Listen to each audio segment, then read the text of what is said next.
Kumbuka masaa, mimi nachokumbuka simongo umeibiwa. Sasa huyu jamani professional kukumbuka. Hii ni genius katika kona hii. Unaona? Anakumbuka ilikuwa ni saa 9 na dakika 8. Anasema ilikuwa saa 9 na dakika 8. Basi namba 12B 7202. Aha. Akataja na abiria walikuwa pale. Anasema pembeni yako walikuwa kuna binti mmoja. Amevaa jeans ya blue. Alikuwa na pochi yake nyeusi. Amevaa headphone masikioni. Huyu alikuwa jirani yako. Kwa nini unanihisi mimi usimuhisi huyo? Yuko hapa anasema ule pale. Jamaa na kumbukumbu. Bado bibia jamaa ile badada. Wewe si ndio ulikuwa karibu na udada, si ndio?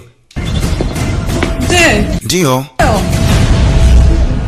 기억하신다면서. Sasa binti unasema unakumbuka vitu vidogo kama hivi unashindwa kuvikumbuka. Hivi vitu vidogo vya nini? Vya nini nikumbuke ya nini kama nani alikuwa kushoto na kulia?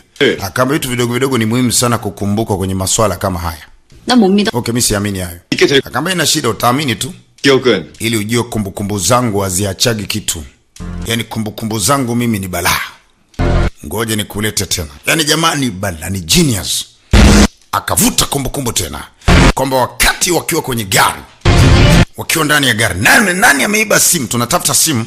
Tunatafuta iPhone ya macho matatu hapa babangu imeilizwa. Wakati anampamia binti anasema kulikuwa